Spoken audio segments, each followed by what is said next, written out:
So when I was invited to do this talk, we were sent this question. If we are creating a new economy, what should we do differently and why? It's a big question. And so I was kind of thinking about, okay, how do I want to approach this? How do I want to talk about this? And I realized that so much of what I wanted to say about it was actually connected to my personal journey and kind of this story of how I got here, right? Meaning co-founding this East Bay Permanent Real Estate Cooperative, right? Because I have no housing background, no real estate background, no background in cooperatives, no background in business, right? No background in stuff.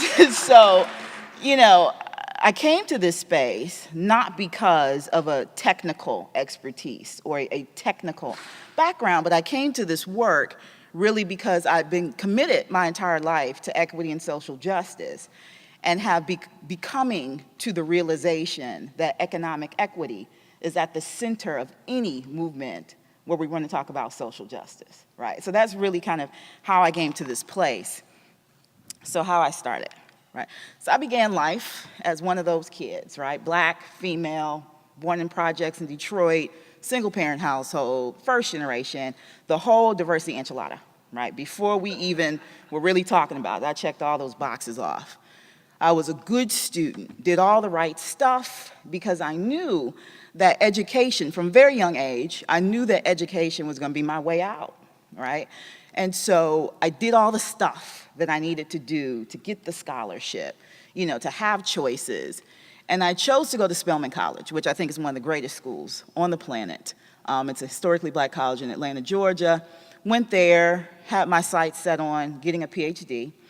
So I did all the stuff I needed to do, and I wound up getting a PhD in philosophy from Emory University in Atlanta, Georgia, which was a very interesting experience that I'm not going to talk about today.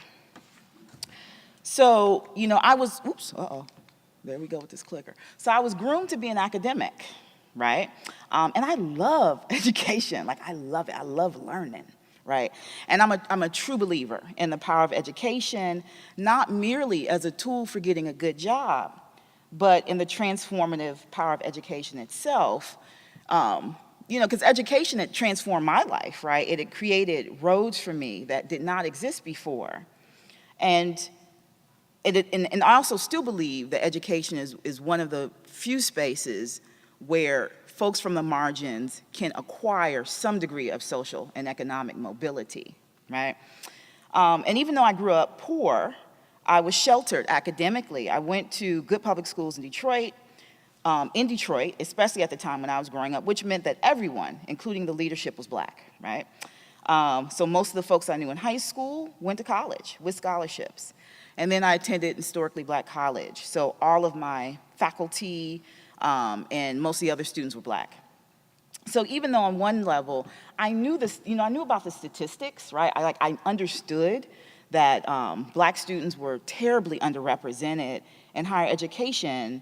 It was not until I took a gap year after I graduated from college, and I worked in what was considered one of the worst schools in Atlanta, Georgia, a school called Crim High School. And during that time, I was working with kids, and I knew that college was not in their future. Knew it, right? For all kinds of reasons, that college was not in their future. And so it was really through that experience, right, and really coming to face with the reality, and these are new statistics, right? And so back in that time, the access picture was a lot different, but the retention picture was about the same, if not even a little bit better back then, meaning that even when folks are getting into college, they're still not graduating, they're not coming out on the other side. And so I decided that I needed to do that work. That was the work I was going to do, and I felt like I couldn't be in the ivory tower doing it. I couldn't really do it as a philosophy professor, right? So I began my career in an educational nonprofit doing college access and retention work. I then went into higher education administration, developing programs and supporting underrepresented students, and eventually I landed in philanthropy, funding diversity and equity initiatives within institutions of higher education. And all this was great work, right? But I kept feeling like, oh, sorry, the clicking, I'm trying to coordinate when I need to click, right? Yes. So I kept feeling like I was running into this wall, right? And so I would move from one organization to the next, but I kept hitting the same wall, and it took me a while to figure out what it was. It did not become clear until my time in the philanthropic sector, where I was forced to confront my own privilege and power as a grant maker. Suddenly, I was the person making decisions about who got funding and how much and what hoops they needed to jump through to get it. And I was doing it from within an organization that believed in trickle-down philanthropy, and that funding the Princetons and Harvards of the world would somehow trickle down to some kind of greater social good. That experience was only one iteration of the brick wall that I kept running into. I later came to understand that while it manifests differently, it stems from the same systemic issue. Is that? Okay. The present charity-based system of care is the other side of the individualistic, profit-driven capitalist coin. On the one side, you have a for-profit system that is reliant on free and low-wage labor to maximize profits for wealthy stakeholders. On the other side, you have a nonprofit system that is reliant on charitable contributions from the very same wealthy individuals and organizations that profit from the sustained poverty of the communities that the nonprofits serve. It's an unholy alliance. Further, as the benefactors, they are entitled to determine how their contributions are spent, such that they also control, one, the ways that needs get identified and prioritized within under-resourced communities, and two, the solutions that arise to address the needs of those communities, right? And these decisions are often made not in consultation with people in community, but through the recommendation of professionals and experts and studies and surveys that don't necessarily touch the people in the community or get any of that feedback. And in the public education sector, which was kind of the place where I was really working and doing work, this often meant that the education and training of young people, especially those in disenfranchised communities, was getting shaped by the labor market. Children are not educated as a way of enriching their lives, but as a means for producing good little laborers, good little managers, and good little CEOs for the capitalist machine. I came to the uncomfortable realization that the work that I was doing in diversity and equity, while good work, was ultimately serving the end of ensuring the steady flow of good little Black and brown capitalists. And while it's absolutely important that Black and brown folks have access to various industries and good-paying jobs, economic equity is not just about any individual having a job, good-paying or otherwise. Economic equity is ultimately about the access that people have to engage with the systems of production and the degree of control one has over one's own labor and the fruits of that labor, for the acquisition of both concrete necessities like food, clothing, and shelter, as well as loftier aims like well-being and self-fulfillment. This more comprehensive approach to economics is not a new one. In fact, the word economy is derived from the Greek word oikonomia, which refers to household management, a holistic concept that focused on how one managed the various elements of their life: family, home, business, land, food production, health, all of it. Oikonomics had nothing to do with profit. In fact, Aristotle made a strong distinction between the practice of oikonomics and the practice of krimatistics, which translates as the art of making money.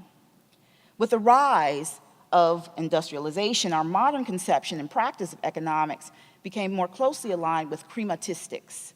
It was much less about how we managed our lives and much more about the maximization of profits. Because of this, I find it more accurate to refer to our present system as a krimatonomy rather than as an economy. Within the krimatonomy, labor that was once focused on producing food to be eaten by family and goods to be traded with neighbors has itself become a marketable commodity to be exchanged for money.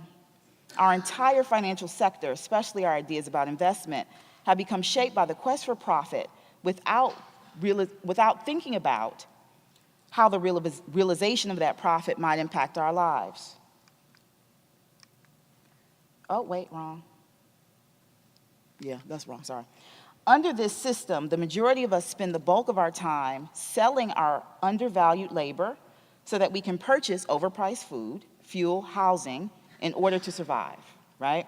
The work that we do is often at the expense of what we envision for our lives, that which brings us fulfillment, well-being, joy, beauty, etc. In fact, those things have been commodified and marketed as luxury items that we must work even harder to be able to afford in limited quantities. They become the products that we can invest in for the sake of profit so that we can afford more luxury, and the cycle continues. The vicious cycle, right, continues. So if we are to create a new economy, let's first return to linguistic and historical roots of the concept oikonomia. Let's create a system that puts profit in its place and use it only in the service of our lives rather than as a guiding principle for our lives. I'm not against profit, right? Profit is important. But I am against any endeavor that subordinates life to profit. That's one thing that we can do. Here's another thing that we can do. We can challenge the inequity inherent in the present divide between donation and investment. As much as we might hide behind the comfortable shield of constructs like viability and risk management, the reality is that we invest in certain people, places, and ideas because we have greater trust in those people, places, and ideas. So we construct and shield ourselves behind technical jargon as a way of marking the barriers between us and them. Without actually having to say it, it so happens that the people who do not speak this language and do not understand how to maneuver through this culture also just happen to inhabit the other side of the literal and figurative tracks. Let's be honest. The numbers belie the assertion that our investment in certain people, places, and ideas actually pay off. The reality is that approximately 90% of all startups fail in their first year, which means that investing in any startup is inherently risky. Yet, less than 1% of all startup investment goes to men and women of color, less than 1%. Now, we can say that this is because these folks don't know how to package their ideas properly, they don't know how to market it or speak the language. But if we are brutally honest with ourselves, we'll acknowledge that we are simply more willing to put our trust in him or them because we believe that their ideas, that their ideas are more worthy of investment, while we are much less willing to put our trust in her or him or them, which is why we are significantly less likely to invest in their ideas. Oh, them never came, sorry. In the end, the people, places, and ideas that we are not willing to invest in are relegated to the realm of altruistic feeling or charity. Think about it, right? How many of us are more comfortable investing in things that we don't even fully understand, right? Like the stock market or the banking industry, and systems that fail us again and again, and fail us like big. I bought my first home right before the market crashed and was $100,000 underwater when that real estate market crashed, right? I know people who lost retirement savings, et cetera. So these systems fail us dramatically, not even just a little bit, but we're comfortable investing in them nonetheless.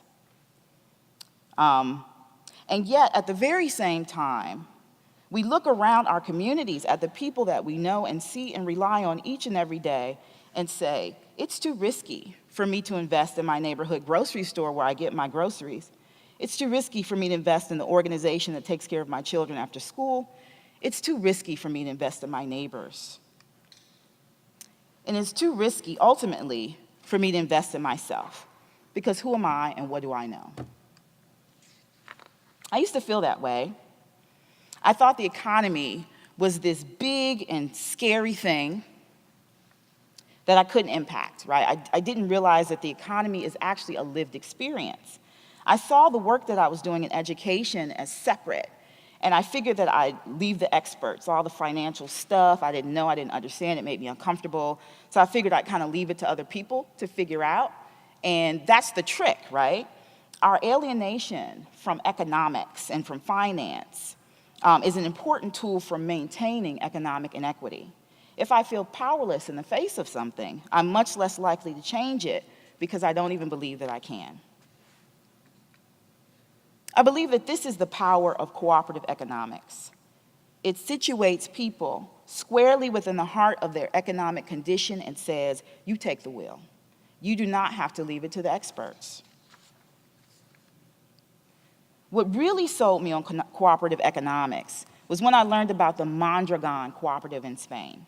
This cooperative was started by the Basque people during an era of fascist rule in 1956 under a government that wanted to wipe out the entire community. It has grown into a multinational cooperative corporation that employs over 74,000 people and 257 companies with enterprises including their own credit union, their own university, their own hospital. This cooperative was started by a priest and several of his students with the support of community members. They did not have an ROI. They did not do market research. No one had an MBA. They were just people who were willing to invest in one another. The idea that a community of people could actually create their own economy, and they literally have a parallel economy to what happens in Spain, right now. This idea brought the economy down to earth for me. And the cooperative became less of a thing, as in the creation of a cooperative business or a cooperative living situation, and more a way of creating a more holistic and inclusive economy. This is how I got here, right? So that whole story, this is kind of how I got here. That's how I landed here, and why I believe in the work that we are doing in the East Bay Permanent Real Estate Cooperative, and our mission to develop cooperative, affordable real estate alternatives that empower people to create intentional communities that are ecologically, emotionally, spiritually, culturally, and economically regenerative, with a commitment to doing it in a way that places the needs and experiences of people of color at the center rather than at the margins. And as amazing as this work is, the reality is that we are a cooperative corporation, right? We are facing many of the same challenges that any startup faces. And add to these challenges the additional obstacles for founders who look like me, right? Especially those championing ideas that seek to benefit people who look like me, and so are often considered way too risky for investment, and are therefore relegated to the realm of altruistic feeling. It is my hope that through building this new economy, we can focus on doing so in ways that are regenerative rather than extractive, such that we are investing in the things that matter most to us and in the people who we rely on each day to make our lives work. We must invest in people, places, and ideas that we have traditionally relegated to the realm of altruistic feeling, putting the capital in the hands of people in ways that allow them to self-determine, rather than continuing to put capital in the hands of wealthy institutions, hoping that we can then generate enough altruistic feeling to be given back the capital that we need in order to take care of the needs of our communities. We need to cut out the middlemen and keep our capital in our communities, not only through consumption of local goods and services, but through investment in the innovative ideas and solutions that come out of our communities. Let's help the people understand that we can all engage with the economy in empowering ways. The economy is not the domain of the wealthy. It is about how we make the stuff of our lives happen. The economy is about whether or not my family can afford the rents, the gas, the groceries. The economy is about whose kids get to go to good schools and whose kids get the leftovers. The economy is about the kinds of resources communities have access to and how we manage, allocate, and use those resources. Ultimately, it's about how we engage with our natural environment and steward those resources. The economy is not separate from our lives. It is an integral component of our lives. So what must we do differently? Let's look around and ask ourselves who is not here and why. And I'm not just talking about here in this physical space, but who is not a part of this larger conversation about this new economy more broadly. Let's resist the temptation to hide behind alienating rhetoric and disempowering attitudes about who and who is not worthy of investment, so that whatever we create, we do it in a way that is accessible and empowering for everyone. Thank you.